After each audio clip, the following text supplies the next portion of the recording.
young soldiers from Dunedin and their experiences and lifelong friendships. I look forward to hearing about that. Thank you, John.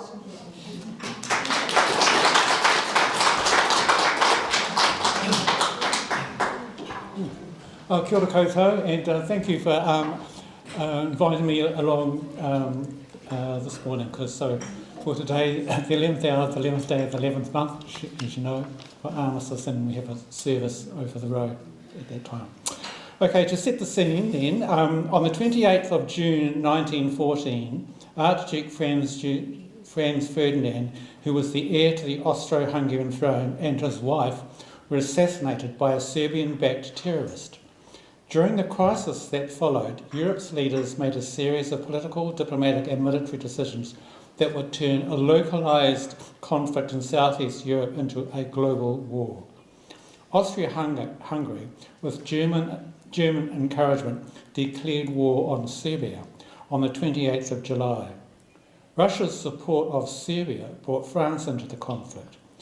Germany then declared war on Russia on the 1st of August and France on the 3rd of August.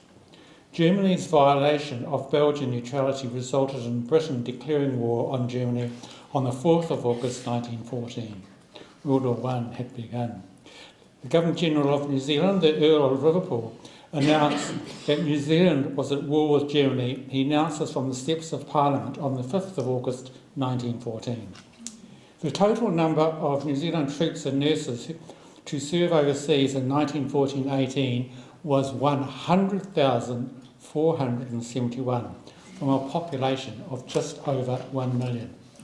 42% of the men of military age served in the New Zealand Expeditionary Force, fighting in the Gallipoli campaign from the 15th of April 1915 and subsequently on the Western Front.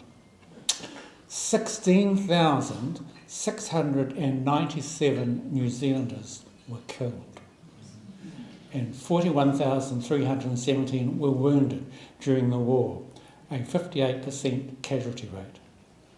Approximately a further 1,000 men died within 5 years of the war's end as a result of the injuries that they had sustained.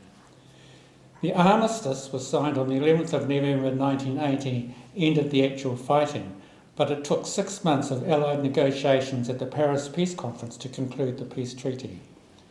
The Treaty of Versailles was signed on the 28th of June 1919 between Germany and the Allies, and Prime Minister William Massey signed the treaty for New Zealand. It is therefore appropriate for us to recognise once again all those men and women from New Zealand who unselfishly served their country, and to those who paid the supreme sacrifice. We will remember them. So this morning I give you Christmas in the Trenches, the story of two Dunedin boys who celebrated one Christmas in a most extraordinary way.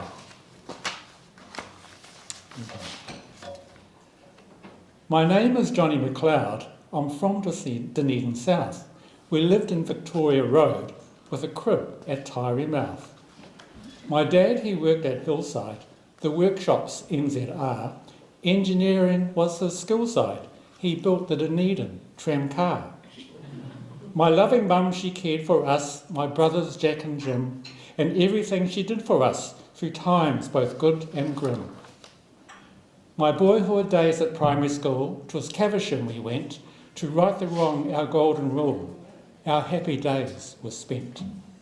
At St. Peter's Church and Sunday School, we learnt about the Lord, the birth of Jesus and his rule.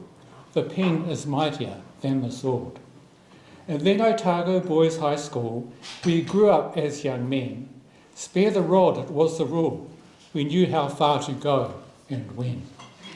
Then me and Percy, my best friend, to uni we did go. A student life we recommend, but that was long ago. To lectures, library and exams, we studied hard, that's true. To pass we knew we had to cram, and varsity rugby, we played that too. And then one day in August came the news so dark and drear. Things would never be the same from that day and the year. 1914, we do recall, the country was at war. Off to the Army Garrison Hall to swell the ranks some more. We trained as soldiers of the King. Our camp was based at Sutton, and for our supper we did sing of boiled beef and mutton. With battle dress and rifle too, we soon became a band of fighting men, so staunch and true, and proud of our command. Our troops sailed from far offshore to lands across the sea, to fix the Kaiser and this war for peace and security. Our training camp at Egypt was to prepare us for the fight and do as every soldier does, to know the foes in sight. We went and saw the pyramid, don't ever ask what else we did, but there were places filled with shame, known as houses of ill fame. But Etty Rout, she had her tactic, don't forget your prophylactic. If you must, then be prepared. It wasn't for me, I was too scared. So Percy and me, we had our fill of beer and rum and what you will. With rugby sport and training hard, we were soldiers of the King's own guard. Soon it came to fight at last. At Gallipoli our fate was cast. To face the Turk and gain a hold, we could not imagine what to behold. The Anzac spirit was born that day, amid the bullets and the fray. We held the line, but at what cost? To come this far, so much was lost. Not all was lost, because in the dark we gathered our strength for one last mark, to retreat so far from those shores, the Australian-New Zealand Army Corps. Then it was to the Western Front, and if it seems I sound so blunt, the trenches in the mud and rain, this bloody war, it was insane. The wet and cold, the trench foot too, your hands were numb, your nose was blue. But the sergeant in the chaos and mud said, "Keep your chin up, that's a good lad."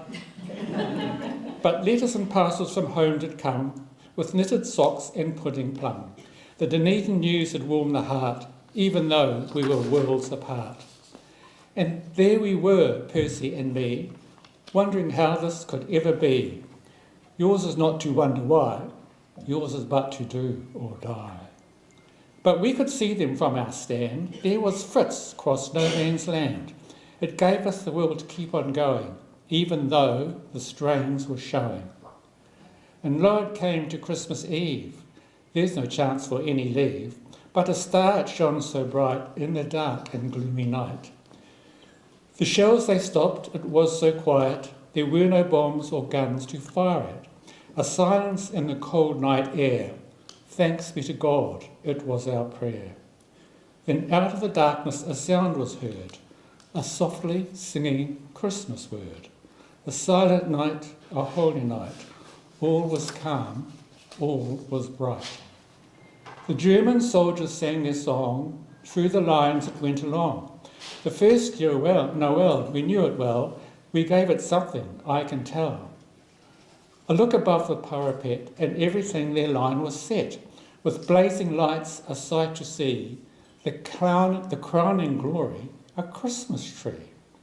Another carol, a Christmas tune, across the divide under the moon. Someone began away in a manger. We all gave forth, there seemed no danger. Then my mate Percy said, "Have a look, out there, ahead." There stood a soldier with arms outstretched, unarmed, alone, it seemed far-fetched. He stood there gazing at our lines, unaware of the dangers and landmines. So Percy jumped up over the top and went to meet him. He wouldn't stop. Then all of a sudden they all came out from their trenches, all about. No weapons, no rifles, but a stein of beer to wish us good tidings and Christmas cheer. So we responded with a bottle of scotch and drank a toast on our Christmas watch. We exchanged some smokes and a respectful hand as we stood together in no man's land. A Christmas truce, we all agreed, to bury our dead, there was a need. And so we set with a heavy heart to farewell our fallen and thence depart. Then Boxing Day the shells began, as if on cue the general's plan, to finish the foe once and for all. We were there at the Empire's core. And in time the war was won, our soldier's life was all but done, and back to uni we gladly came, to be a grad was our end game. But it was Christmas in the trenches, though time has dimmed the senses, to think whatever lived to tell how we survived a living hell. For just a moment, an hour or two, we did something that we all knew was not an army regulations and military orders or promulgations, but to stand with the enemy on this occasion without reservation or equivocation. The spirit of Christmas in no man's land, with the birth of Christ you can understand. Well, Percy and me, we think on that. A ceasefire amidst the artillery combat. A Christmas truce, now there's no going back, but to uphold the spirit of the proud Anzac. Kia ora koutou.